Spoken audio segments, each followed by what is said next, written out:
A key test for China's next crewed spacecraft may be approaching, and outside a small space community, it has barely registered. At the Wenchang space launch site, hardware linked to the Long March 10 family and the Mengzhou crew capsule has been appearing in configurations that usually point to one thing: a serious validation of the escape system during the most punishing part of ascent. This is not a headline about a moon landing happening tomorrow. It's about whether China is quietly clearing the safety steps that make those missions possible later on, step by step, test by test, while also building a new recovery method at sea that could change how often these rockets can fly. So let's take a closer look. If you value calm, evidence-based explanations like this, without hype, tap like and subscribe so these deep dive breakdowns keep showing up when the next milestone happens. The event at the center of this story is a set of preparations at China's Wenchang space launch site in Hainan province, focused on Launch Complex 301. Over recent weeks, observers have reported hardware on the pad and on a dedicated mobile launch platform that matches the expected size and layout of the Long March 10A first stage, part of China's next-generation launch vehicle family tied to its future crew program. Alongside that, the activity pattern looks consistent with early integration and ground fit checks.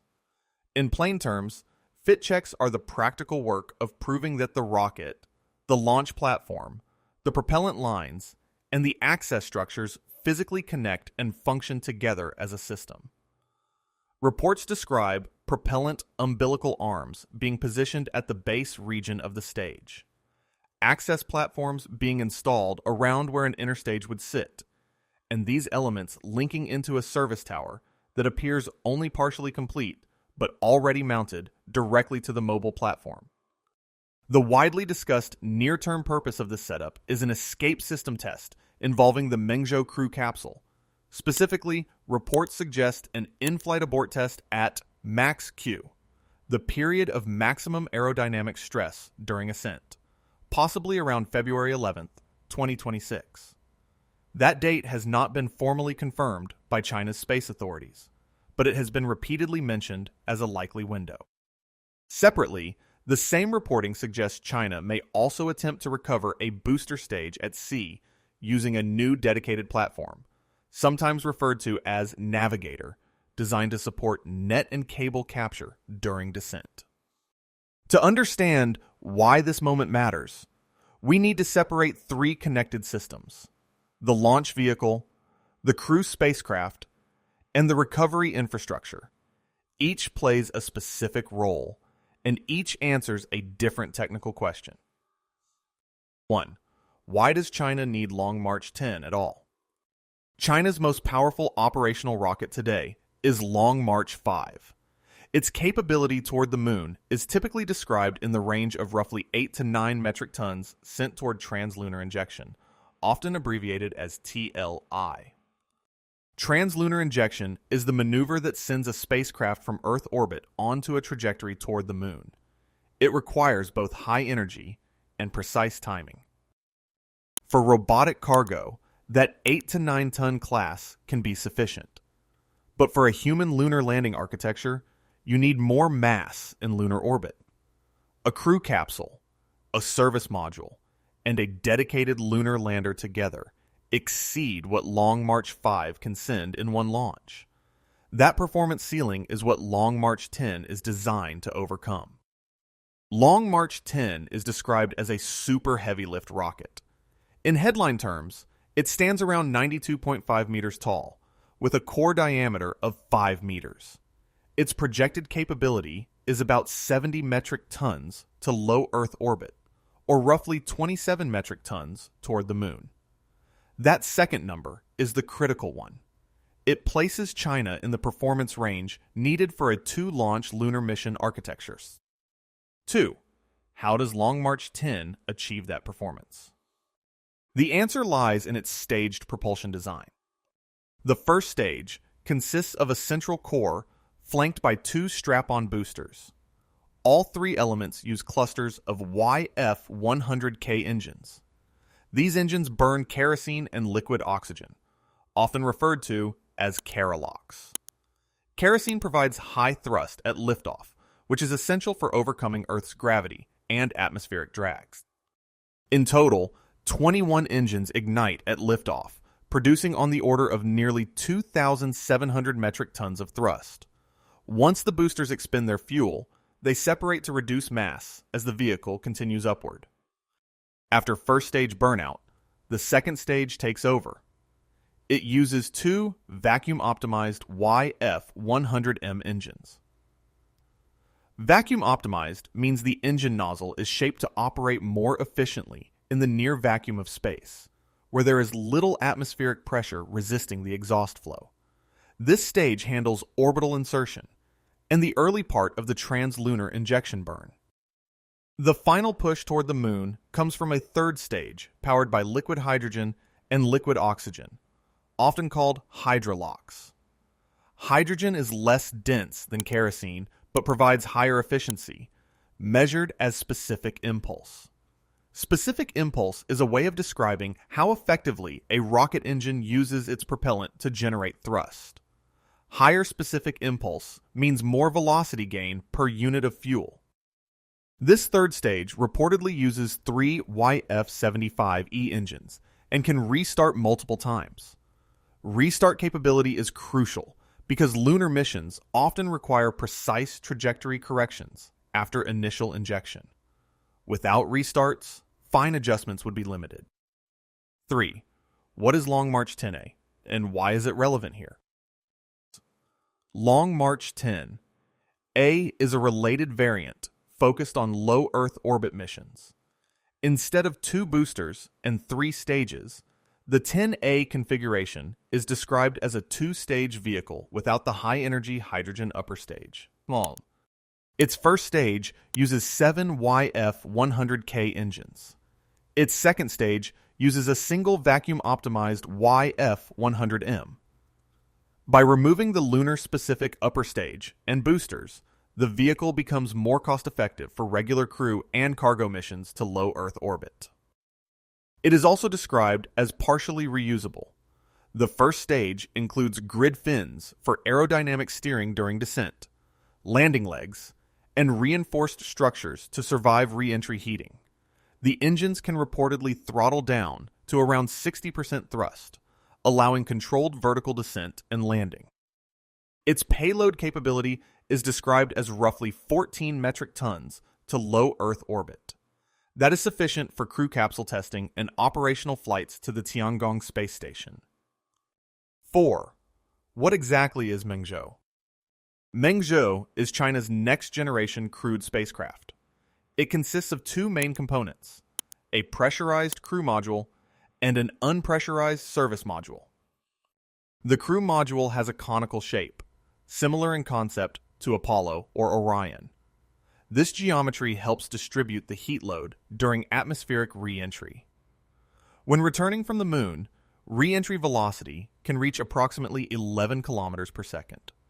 At those speeds, friction with the atmosphere generates extreme heating. To survive that, Mengzhou uses an ablative heat shield. Ablative means the material gradually erodes away, carrying heat with it. This protects the internal structure and the astronauts. Inside, the spacecraft is described as supporting up to 6 astronauts, or 3 astronauts, plus about 500 kilograms of cargo. The life support system is described as closed loop. That means oxygen is generated on board, carbon dioxide is removed, and water is recycled. Closed loop systems reduce the need to carry large quantities of consumables. For safety, Mengzhou includes a launch escape system. This is a tower with solid rocket motors mounted above the capsule. If the rocket fails during launch or early ascent, the escape system ignites and pulls the capsule away in a fraction of a second. Landing is described as parachute-assisted, followed by inflatable airbags that cushion touchdown. The spacecraft is also designed to land in water if required. The service module, attached to the rear, provides propulsion and electrical power, It uses hypergolic propellants, fuels that ignite on contact. Hypergolic systems are valued for reliability and long storage life, especially for deep space missions. Solar arrays provide electrical power, with batteries supplying backup during eclipse periods. Fully fueled, the entire Mengzhou spacecraft is described as having a mass of roughly 21 to 22 metric tons. 5. What is max Q and why test there? Max Q refers to the moment during ascent when aerodynamic pressure is highest. The rocket is moving fast, and the atmosphere is still dense enough to exert strong forces on the structure. If a failure occurs at max Q, structural loads are already at peak stress. Testing the escape system at that moment proves that the capsule can separate safely under the worst aerodynamic conditions.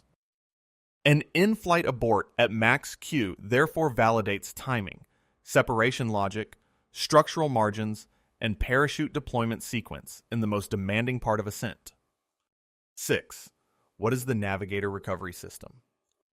Beyond the launch and spacecraft systems, China appears to be preparing a sea-based recovery method.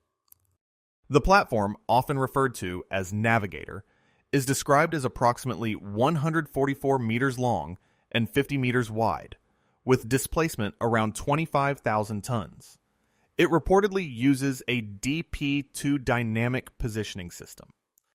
Dynamic positioning allows a vessel to hold a fixed position at sea without anchoring. Sensors measure wind, motion, and heading. A computer continuously adjusts azimuth thrusters, propulsion units that rotate 360 degrees to counteract drift. In the proposed recovery method, instead of landing on legs, the booster would descend vertically and engage cables or nets suspended above the deck. A buffering system would absorb the remaining kinetic energy. The potential advantage is reduced structural mass on the rocket, since heavy landing legs and shock absorption hardware may not be required. Additionally, a capture net may tolerate greater horizontal deviation compared to a pinpoint landing on a fixed pad. Up to this point, everything we've discussed is technical. Thrust levels, stage configurations, escape towers, recovery ships. But taken together, these elements form something more significant.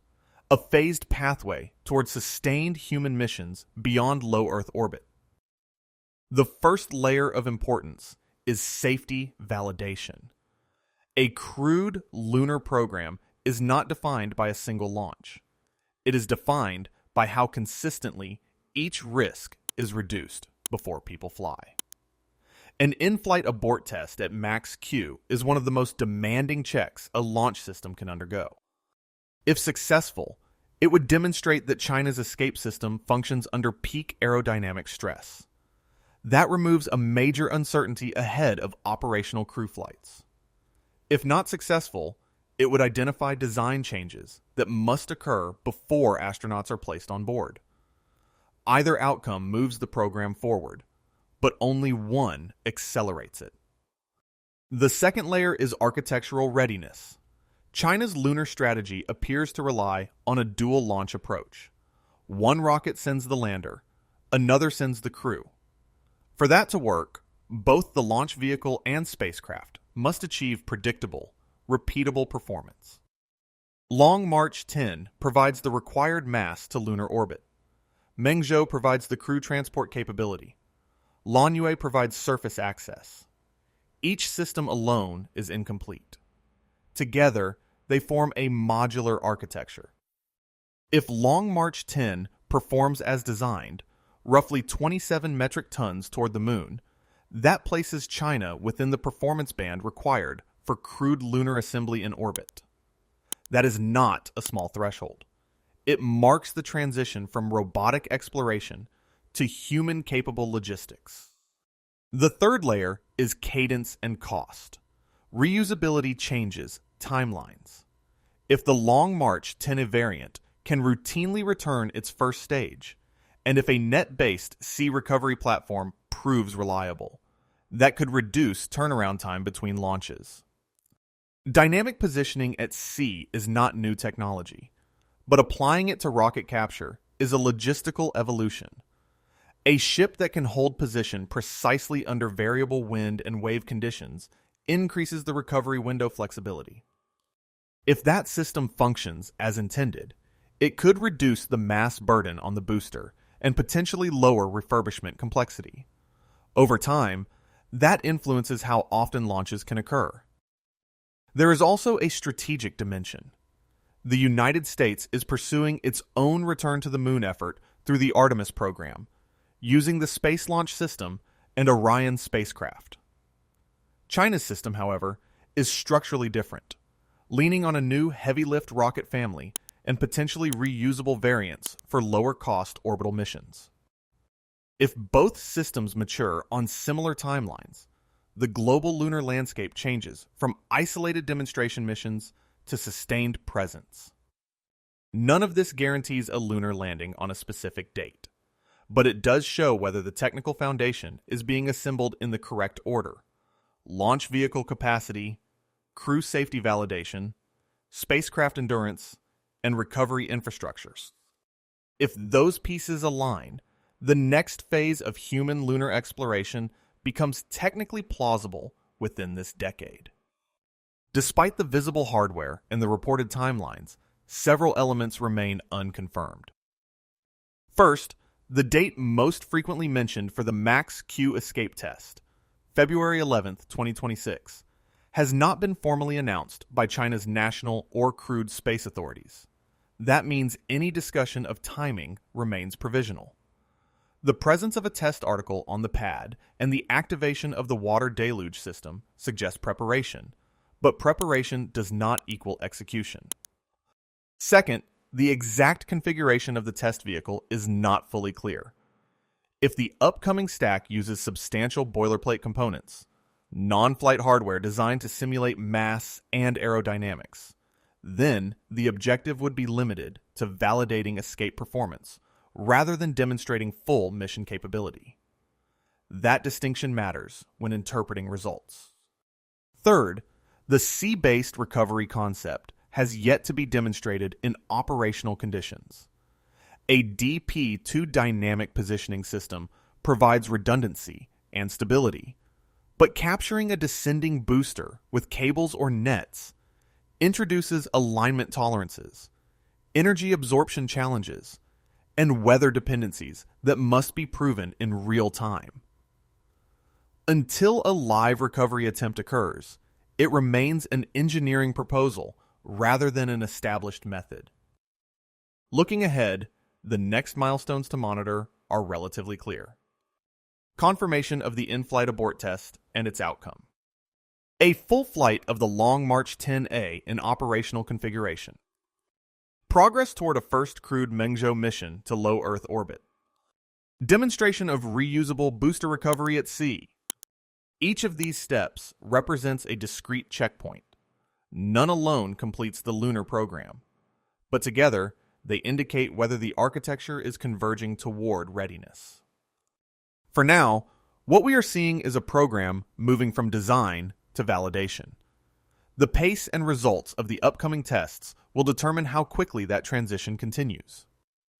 As these developments unfold, the story will likely evolve in stages rather than in a single defining moment. We'll continue tracking each verified milestone as it appears, so the broader picture becomes clearer over time.